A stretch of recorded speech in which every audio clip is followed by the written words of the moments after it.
Hello friends, आप सब कैसे हो। उम्मीद करती हूँ आप सब अच्छे होंगे।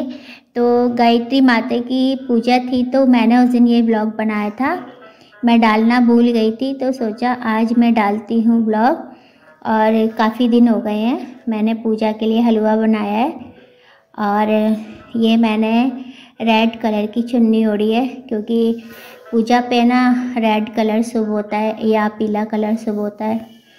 और मैंने पूजा की, पीछे से मैंने आरती चला रखी थी माता की और पूजा भी कर रही थी। और पूजा के लिए मैंने हलवा बनाया था क्योंकि वैसे मैं खीर बनाती हूँ और खीर या हलवा दो चीज़ें बनाती हूँ। तो खीर में तो बहुत टाइम लगता है बनाने में और घर के काम होते हैं इतने सारे, तो खीर मैं बना नहीं पाती हूँ। तो मैंने हलवा बनाया। और मैं ना बाज़ार से लाके ना कभी भोग में कोई भी चीज़ नहीं रखती हूँ, हमेशा अपने हाथों से बना के प्रसाद बनाती हूँ, या तो हलवा का या खीर का, ऐसे ही बना के फिर मैं भोग लगाती हूँ। मैंने पूजा की सारी चीज़ें, मेरी सिंगिंग की जो भी चीज़ें थी, हारमोनियम, गिटार, मेरी बांसुरी और मेरा माइक वगैरह, मैंने सारी चीज़ें रखी पूजा में। क्योंकि जो गुरुजी थे ना मेरे, वो जो टीचर थे जिन्होंने मुझे सिंगिंग सिखाई थी, वो हमेशा यही कहते थे कि जो चीज़ें सिंगिंग की होती हैं ना, वो सारी चीज़ें पूजा में रखनी चाहिए। तो मैं ना तब से मैं सारी चीज़ें पूजा में रखती हूँ।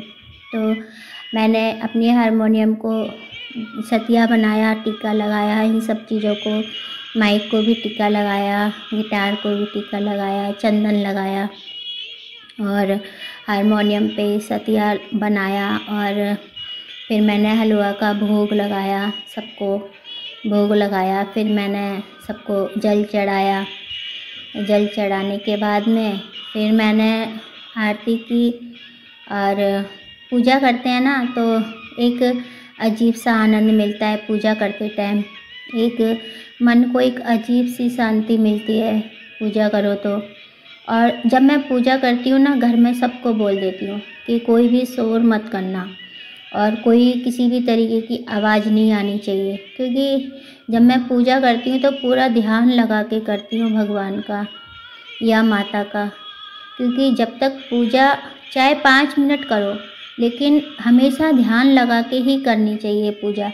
पूजा ऐसे जल्दबाजी में कभी नहीं करनी चाहिए कि ध्यान तो कहीं और चल रहा है और पूजा हम इधर कर रहे हैं, दिमाग में कुछ और चल रहा है और पूजा इधर कर रहे हैं। तो ऐसे पूजा करने से कोई फ़ायदा नहीं है।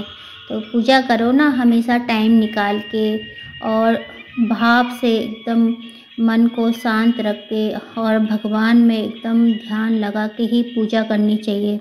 क्योंकि तभी हमारी पूजा लगती है। पूजा हमेशा ऐसे शोर शराबे में या ध्यान कहीं और चल रहा है, ऐसे पूजा कभी नहीं लगती है इंसान की। और फिर मैं पूजा से फ्री हुई। पूजा से फिर मैंने तुलसी माता में चढ़ाया। तुलसी माता पे चढ़ा के फिर मैंने दाल और रोटी बनाई थी और दाल और रोटी में फिर खाने बैठी। और ये लो आप लोग भी खाओ। दाल बनाई है मैंने अरहर की और रोटियां बनाई हैं। तो सोचा अब चलो पूजा से फ्री हो गई, अब मैं खाना खाती हूँ, आप सब भी खा लो। और मेरी वीडियो लाइक करना ज़रूर, अच्छी लगे तो बताना मेरा ब्लॉग कैसा लगा आपको ये। और एक नए ब्लॉग के साथ फिर मिलूँगी आप लोगों से। तब तक हंसते रहो, मुस्कुराते रहो। माँ गायत्री आपके घर में अन्न धन के भंडार हमेशा भरे रखे और आपके जीवन में कभी कोई दुख ना हो, कोई परेशानी ना हो। हमेशा हंसते रहो, मुस्कुराते रहो और आगे बढ़ते रहो। फिर मिलते हैं एक ब्लॉग के साथ।